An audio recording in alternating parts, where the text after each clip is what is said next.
next topic, process of transcription in case of bacteria. Process of transcription in case of bacteria is completed within 3 stages. First is initiation, second is elongation, and third is termination.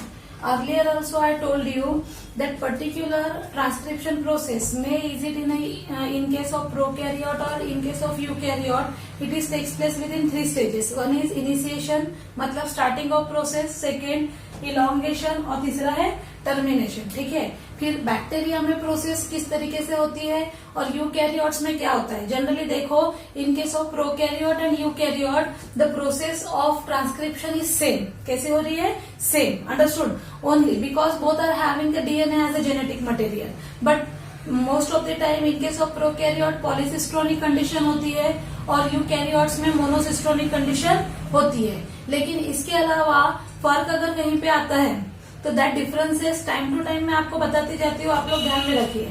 देखिए, the process of transcription in case of bacteria, यही हमको eukaryote में भी काम आने वाली है क्योंकि हम उसमें डिटेल प्रोसेसेस नहीं देखेंगे, डायरेक्टली देखेंगे. फिर प्रोसेस में क्या होता है, पहली स्टेप देखते हैं initiation. In case of initiation, initiation means the process of transcription start. ठीक है. फिर प्रोसेस ऑफ ट्रांसक्रिप्शन कहाँ स्टार्ट होती है? ट्रांसक्रिप्शन यूनिट में. ट्रांसक्रिप्शन यूनिट पे 2 पार्ट, एक था प्रमोटर और दूसरा था टर्मिनेटर. ठीक है. तो देखिए, this is the DNA helix. कैसा है? स्पाइरली कॉइल्ड है. अंडरस्टूड ना? स्पाइरली कॉइल्ड है और पूरी तरह अपने हेलिकल स्ट्रक्चर में बाइंड अप है. Both the strands are just having the opposite polarity and they are just having the nitrogen hydrogen bonding between the 2 nucleotide lines. ठीक है. फिर अब यहाँ पर आरएनए पॉलीमरेज अटैचमेंट लेता है. कहाँ पर लेगा? 5 एंड पर. ठीक है.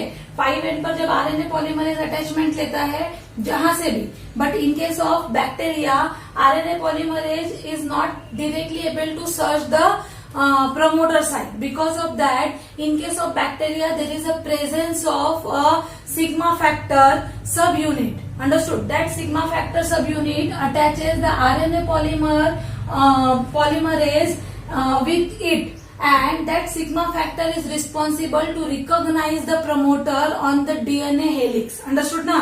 मतलब ट्रांसक्रिप्शन यूनिट को रिकॉग्नाइज करने का काम सिग्मा फैक्टर करता है. फिर सिग्मा फैक्टर अपने ऊपर आरएनए पॉलीमरेज को अटैचमेंट देता है. It just attaches, gives the attachment to the RNA polymerase and then RNA polymerase able to attaches to the promoter. किसको अटैचमेंट ले रहा है? प्रमोटर को. देखो, as shown in the diagram, RNA polymerase attaches to the promoter site and start the process of initiation. ठीक है. Initiate करना मतलब ट्रांसक्रिप्शन की प्रोसेस को स्टार्ट करना. किसकी मदद से हो रहा है? सिग्मा फैक्टर की. आरएनए पॉलीमरेज का क्या फंक्शन है? फिर आरएनए पॉलीमरेज जो प्रमोटर पे अटैचमेंट लेता है तो RNA polymerase starts, what it start to be uncoiled. ठीक है. अनकॉइलिंग ऑफ डीएनए हेलिक्स, ये डीएनए के 2 स्ट्रैंड्स को अनकॉइल करता है. अनकॉइल करने के बाद पॉलीमराइजेशन की प्रोसेस को कैरी फॉरवर्ड करता है. Because of that the 2 strands of the DNA are separated. The bond between the 2 strands are broken down and they are separated, and new strand synthesized on the DNA template. ठीक है. किसका function है? RNA polymerase का. इस तरीके से initiation की process start होती है. After initiation the next step it is called as elongation. कौन सी स्टेप है? Elongation. Second step. What that elongation? देखो, इलॉन्गेशन के समय what is happening here? There is a presence of nucleotide bases on the 2 strands of the DNA. These nucleotide bases are free to faces to nucleoplasm. ठीक है. Nucleoplasm को face करने के लिए अब ये दोनों भी कैसे हैं? तो इनके बीच में कोई बॉन्डिंग नहीं है. दोनों स्ट्रैंड पेयरिंग में नहीं है. Both the strands are separated. Because of that the nitrogen bases are unpaired, and unpaired nitrogen basis पे RNA polymerase are just moving front. ठीक है. जैसे जैसे आरएनए पॉलीमरेज आगे आगे जाएगा वैसे वैसे आरएनए का स्टैंड उसके ऊपर बनता जाएगा. For that what it required the nucleotide basis. ठीक है ना? क्योंकि जब भी किसी पॉलीन्यूक्लियोटाइड चेन को तैयार होना है तो it is must to attaches the 1 by 1 nucleotide to each other. यहाँ कौन सा न्यूक्लियोटाइड बनना है? Ribo nucleotide. Deoxy ribo nucleotide बनना है क्या? नहीं. तो राइबोन्यूक्लियोटाइड बनाना है तो what it required the ribonucleotide triphosphates. कितने टाइप के? 4 टाइप के। कौन से नाइट्रोजन बेसेस थे?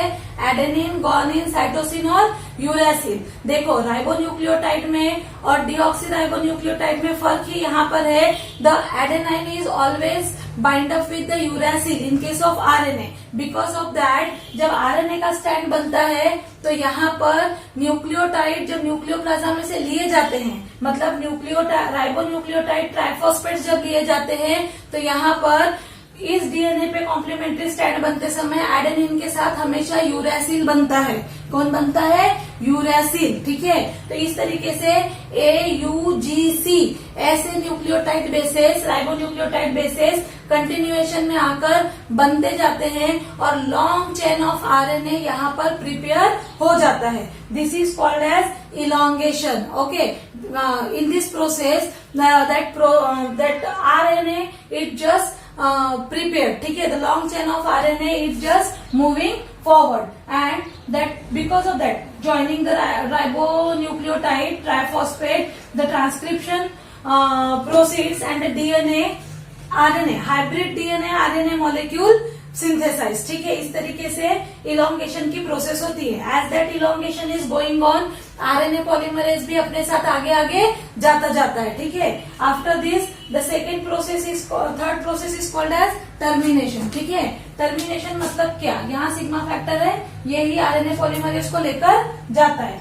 Termination it is the last step at which it is just occur at the site of terminator. मैंने आपको पहले भी बताया था, टर्मिनेटर पे जाकर टर्मिनेशन की प्रोसेस हो जाती है। Means as that elongated chain of RNA is synthesized till the end. ठीक है ना, इस पर्टिकुलर पार्ट में जब तक उसने सारे न्यूक्लियोटाइड बेसिस प्रिपेयर कर लिए और एक लॉन्ग चेन आरएनए की जब तैयार हो जाती है, after preparing the RNA inside that DNA template, what will happen at supposed to be, ठीक है, it is reach at the point of terminator.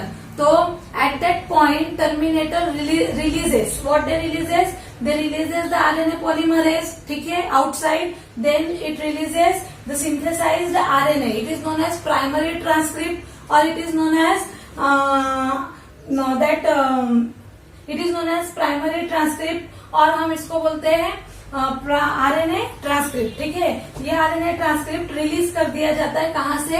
तो उस डीएनए के टेम्पलेट पे से।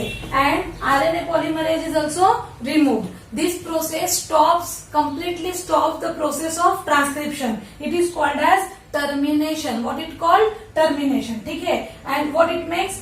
mRNA। देखो mRNA बनता है कहाँ? सिर्फ बैक्टीरियल सेल में, मतलब प्रोकैरियोटिक। मैंने आपको बोला कि यूकैरियोट में भी सेम प्रोसेस रहेगी। सेम प्रोसेस रहने में सिर्फ फर्क कहाँ पे है? तो यहाँ आरएनए पॉलीमरेज डायरेक्टली अटैचमेंट लेकर प्रमोटर को सर्च नहीं कर सकता। कौन हेल्प करता है? Sigma factor. वैसे ही सेम टर्मिनेटर पे होता है आरएचओ फैक्टर। ये आरएचओ फैक्टर आरएनए पॉलीमरेज को अटैचमेंट देता है और डीएनए टेम्पलेट से रिमूव करता है। एज आरएनए पॉलीमरेज रिमूव तो आरएनए भी रिलीज कर दिया जाता है। And after releasing the RNA the DNA strand is again just comes nearer to each other, make the rebonding and again make the helical structure. Means ये DNA फिर से coil structure में बन जाता है। अब क्या निकला है यहाँ से? आरएनए। इस आरएनए को प्राइमरी आरएनए या आरएनए ट्रांसक्रिप्ट कंसिडर किया जा सकता है। अंडरस्टूड ना? फिर फर्क कहाँ पे है? इन केस ऑफ बैक्टीरियल या प्रोकैरियोटिक सेल में होने वाले ट्रांसक्रिप्शन में ये जो आरएनए निकलता है, this RNA is known as mRNA. What it called? mRNA. ठीक है, why is it called mRNA? Because the RNA polymerase attaches in case of bacterial cell or prokaryotic cell, it is a single type. ठीक है, एक ही type का RNA polymerase होता है. It do not has the 3 types or 4 types or many types of RNA polymerase. Because of that, it synthesizes a single type of RNA called as mRNA. ठीक है, तो यहाँ पे एक ही पर्टिकुलर आरएनए पॉलीमरेज तीनों type के RNA बना लेता है, आरएनए, टीआरएनए और एमआरएनए। ठीक है, तो ये जो आरएनए प्राइमरी ट्रांसक्रिप्ट हमको मिलता है यही प्रोसीड आरएनए है बैक्टीरियल सेल में। इसके बाद इसको किसी भी प्रोसेस के लिए या मैचुरेशन के लिए या चेंजिंग के लिए जाने की जरूरत नहीं है। ये एज इट इज ही एमआरएनए डिक्लेयर कर दिया जाता है। Means it is the proceed unit and it is just use for the process of translation. ठीक है, इसको न्यूक्लियस से निकाला है क्या? नहीं, क्योंकि ये जो ट्रांसक्रिप्शन की प्रोसेस है ये इटसेल्फ कहाँ पर हो रही है? साइटोप्लाज्म में। बिकॉज ऑफ साइटोप्लाज्म में होने से ये एमआरएनए डायरेक्टली कहाँ पे रिलीज हुआ है? साइटोप्लाज्म में। और इसके आगे ये ट्रांसलेशन की प्रोसेस के लिए जाएगा। ठीक है, मतलब ये खुद ही डायरेक्टली एमआरएनए एक्ट होता है and it is just perform the process of translation. ठीक है, इसमें कोई चेंजेस होने की कोई चांस नहीं है। मतलब इसको प्रोसीड होने की कोई भी जरूरत नहीं है। इसको प्रोसीड हमको करना ही नहीं है। ये एमआरएनए ऑलरेडी प्रिपेयर्ड है। It is a kind of primary transcript, but it is not need to be change or maturation. Understood? It is final RNA in case of bacterial cell. लेकिन अगर यही eukaryote में हो तो वो change होता है, उसको मैचुरेशन की प्रोसेस के लिए जाना पड़ता है, क्योंकि वहां पर 3 टाइप के आरएनए पॉलीमरेज पाए जाते हैं जो अलग अलग टाइप के आरएनए बनाते हैं। यहाँ एक ही टाइप का आरएनए पॉलीमरेज होता है जो तीनों टाइप के आरएनए बनाता है। ठीक है, because of this reason whichever RNA is form it is the final RNA. ठीक है, इसके बाद इसको किसी भी प्रोसेस की जरूरत नहीं है।